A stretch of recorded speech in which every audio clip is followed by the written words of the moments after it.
네, 이 유승민 원내대표의 앞으로의 거취 여부에 따른 이 당과 청와대의 관계도 어떻게 변화될지 관심거리인데요. 꽉 막혀있는 이 당청 관계, 이 꼬인 매듭은 과연 어디서부터 시작됐는지 이광현 앵커가 짚어본 뒤에 얘기 나누도록 하겠습니다. 네, 새누리당 유승민 원내대표 거취 논란 어디서부터 시작이 된 건지 짚어보도록 하겠습니다.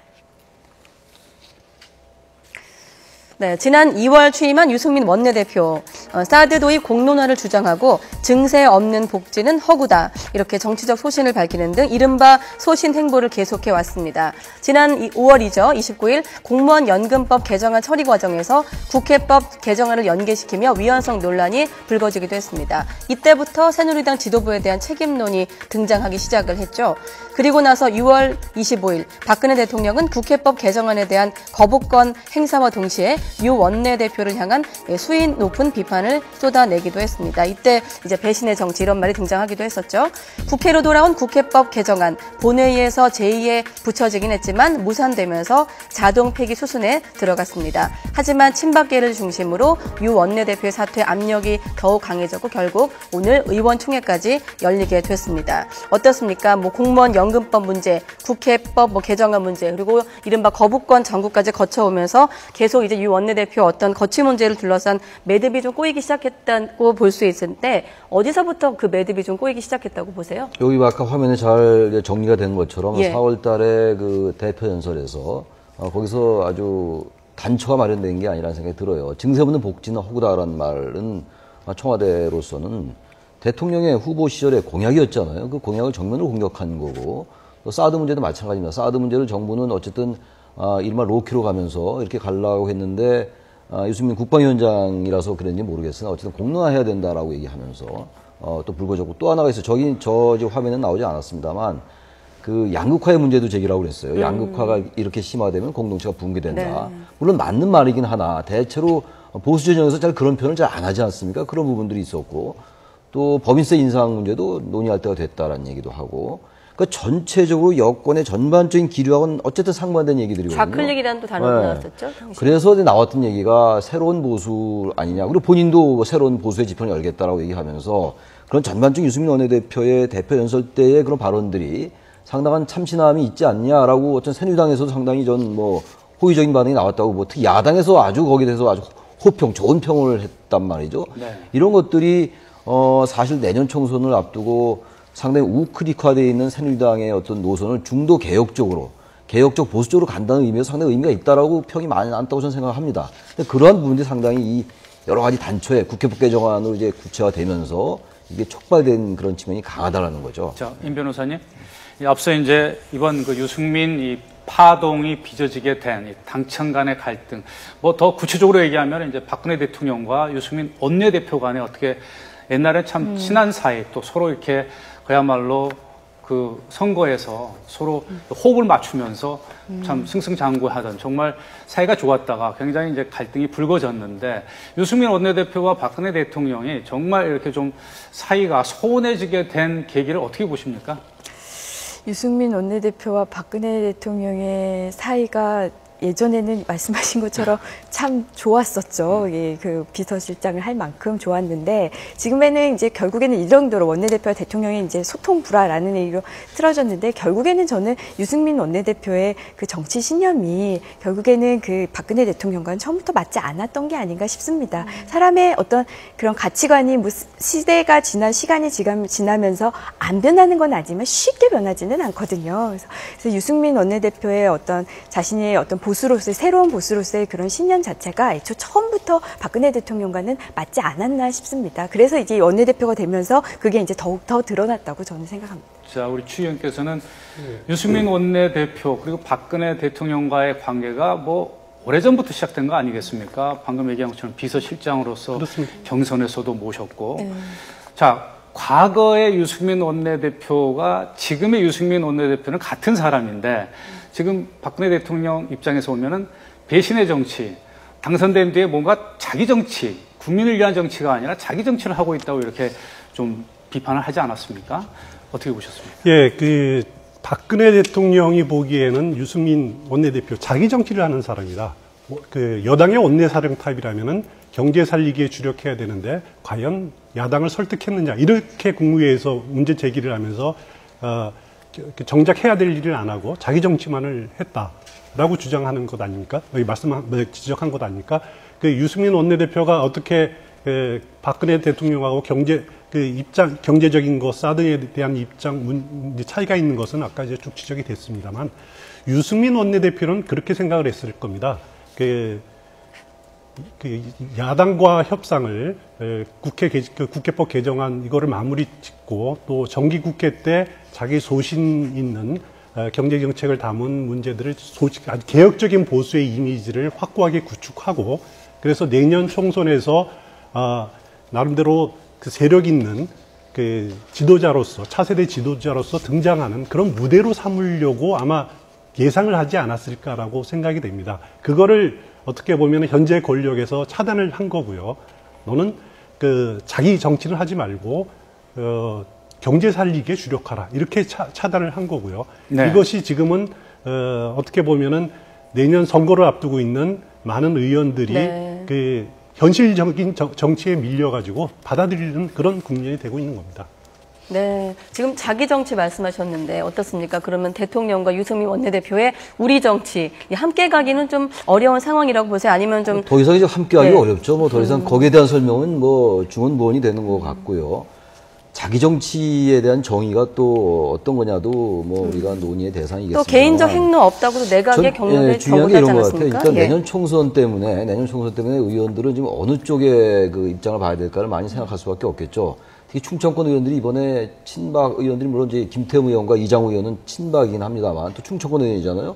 근데 이번에 오히려 대구 TK 쪽 의원들보다 충청권 의원들이 상당히 그 이제 친박 쪽에 편을 들어주는 이런 것들도 내년 총선과 관련된 거라고 저는 생각합니다. 충청권에 맹주가 없다든지 그리고 어쨌든 박근혜 대통령을 충청권에 상당한 지지도가 있다든지 이런 것들이 결국 다 내년 총선과 관련되는 거거든요. 공천도 그렇고 총선의 당선 이런 것들과 관련되는 거란 말이죠. 근데 중요한 게 또 거기에 맞물리는 게 유승민 대표가 얘기했던 이른바 신보수라고 얘기하는 거, 아까 잠깐 설명들 나왔던 말씀 나왔던 그런 부분들이 앞으로 새누리당의 이 향후 방향, 가치 지향이나 노선이 어떻게 되냐, 오늘 의총 이후로 말이죠. 굉장히 의미가 있다고 봐요. 새로운 보수와 구보수가 충돌을 했는데 어떠한 방향이 정립될 것이냐의 문제. 그러니까 유승민 원내대표가 얘기했던 게 중부담 중복지로 가자. 이러면서 뭔가 새로운 보수의 모습을 보였지 않습니까? 근데 향후 이제 유승민 원내대표가 어떻게 될지 모르겠으나 사퇴를 하게 되고 향후 이제 다른 원내대표가 들어서고 이렇게 되면은 그야말로 구보수로 회귀하는 거 아니냐 이런 뭐 지적은 있을 수가 있겠죠. 네. 그런 것들이 내년 총선과 어떻게 연결되냐 문제는 또 다른 문제라는 거죠. 네. 네. 이 박근혜 대통령이 지난달 25일 국무회에서 이른바 이 배신의 정치 발언 뒤에 그 논란의 중심에 서 있던 유승민 원내대표의 거취가 이제 오늘 판가름될 것으로 보입니다. 자, 그렇다면 유승민 원내대표가 사퇴한다고 해서 앞으로 이 새누리당과 청와대 갈등이라든지 이 새누리당의 이 역학구도, 정치 역학구도는 또 어떻게 변화될 것인지 또 짚어보도록 하겠습니다. 자, 유승민 원내대표가 이제 사퇴를 하게 되면 추 의원, 당과 청와대 관계, 또 앞으로의 어떤 당정청 관계, 또 나아가서는 이 전국 전반에 걸쳐서 뭔가 그럼 좀 매듭이 깔끔하게 풀릴까요? 어느 정도 정리는 될 거라고 저는 생각이 됩니다. 박근혜 대통령이 지적을 했던 것이 유승민 원내대표를 솔직히 말해서 이렇게 꼭 집어서 지적한 부분들이기 때문에 그 이후에 당청 관계는 많이 풀릴 거라고 생각이 되고요. 그리고 지금 이 사태를 수습하는 과정에서 보여준 김무성 대표의 그 스탠스를 한번 볼 필요가 있을 것 같습니다. 김무성 대표는 작년 10월이었죠. 중국 상하이에서 그 발언한 게 문제가 된 적이 있었죠. 정기국회 마치면 개헌 논의가 본물을 이룰 것이다. 거기에 대해서 친박과 청와대가 발끈하니까 바로 다음날 그 사과하고 이렇게 낮은 자세로 임했습니다. 그리고 당청은 하나다라고 말을 했는데 그 이후에 유승민 정국을 이렇게 중재하는 과정을 보면은 또 역시 마찬가지 자세를 보이고 있습니다. 당청은 하나다, 공동운명체다 이런 입장을 보이면서 처음에는 유승민 원내대표를 이렇게 좀 보호해주려 하다가 다시 청와대 입장을 수용하고 그 사퇴 불가피론을 이렇게 확산시키는 그런 역할을 했습니다. 당분간은 김무성 대표도 총선 때까지는 계속 이런 낮은 자세를 유지할 수밖에 없을 겁니다. 현실적으로. 그렇게 되면은 그동안에 단절됐던 거의 대화가 이루어지지 않았던 당청 관계도 많이 회복이 되리라 생각이 됩니다. 물론 수평적인 당청 관계가 훼손되는 것이 아니냐 이런 지적은 있을 수 있을 거고 그런 부분들을 극복하는 것이 김무성 대표나 또 당 지도부의 역할이기는 할 겁니다. 네, 자, 우리 최 교수 말씀하셨는데요. 유승민 원내대표 이전에 김무성 대표가 지난해 그 당대표 경선 때 한 얘기가 있어요. 수평적 당청 관계를 만들겠다는 얘기도 했었고, 현재라는 게 이제 그 당시 얘기하는 거죠. 그 당시에 이러한 당청 관계가 계속되는 당의 미래가 없다. 이런 취지로 얘기를 했단 말이죠. 그리고 김태호 최고위원도 그랬어요. 김태호 최고위원이 3.15 최고위원회에 이제 안착을 했는데, 그때 한 얘기가 있습니다. 청와대를 당의 출장소로 만들겠다. 그만큼 강력하게 당이 정치 중심에 쓰겠다는 얘기였거든요. 네. 유승민 원내대표도 자신이 취임하면서 한 얘기가 있어요. 당이 국정의 중심이다. 이런 것들이 다 청와대와 불편한 관계가 된 하나의 계기들인데 그런 얘기는 다 어떻게 되는 겁니까? 그걸 어떻게 해석을 해야 되겠어요? 그러면 향후 이제 어떤 원내대표가 들었을지 모르겠으나 만약에 이제 유승민 원내대표가 이제 물러난다는 가정하에 네. 그러면 우리가 뭐 정치 현실로 봐도 그렇고 권력의 논리로 봐도 그렇고 말이죠. 당청 관계가 회복된다고 그것을 우리가 표현해야 되는 것인지 완전하게 수직되는 종속되는 부속되는 당과 청와대 관계인지를 정확히 표현할 필요가 있어요. 우리가 당청이 한 몸이다 맞는 말이죠. 당이 청와대 국정을 뒷받침해야 되는 거죠. 그건 당원 당규에 나와 있어요. 국정 운영을 뒷받침한다는 게 당에서 다른 목소리를 내고 뭔가 보수의 새로운 가치 지향하는 것이 당과 다른 목소리를 내는 게 아닙니다. 청와대와 다른 목소리. 저는 그렇게 해석을 합니다. 적어도. 근데 이렇게 되면은 과연 누가 내년 총선 제가 아까 말씀드렸는데 과연 누가 청와대와 다른 얘기를 할 수 있겠습니까? 이게 민주주의가 맞습니까? 전 민주주의 후퇴라고 거창하게 얘기하고 싶지는 않은데 분명히 말씀드리고 싶은 건 이것은 정치적 후퇴예요. 이런 것도 분명히 인식할 필요가 있다는 겁니다. 그러면서 새누리당 의원들이 임하는 것인지 오로지 총선 때문에 역시 살아있는 권력에 뭔가 입맛에 거스르면 안 된다고 판단하는 것인지 복합적이긴 하겠습니다만 이런 것도 우리가 반드시 지적할 필요가 있다고 생각을 합니다. 자, 임 변호사님. 유승민 원내대표가 지금 이 파동의 이제 중심에 서 있는데 그 거취 여부 뭐 이제 조만간에 이제 의총에서 결과가 나오겠죠.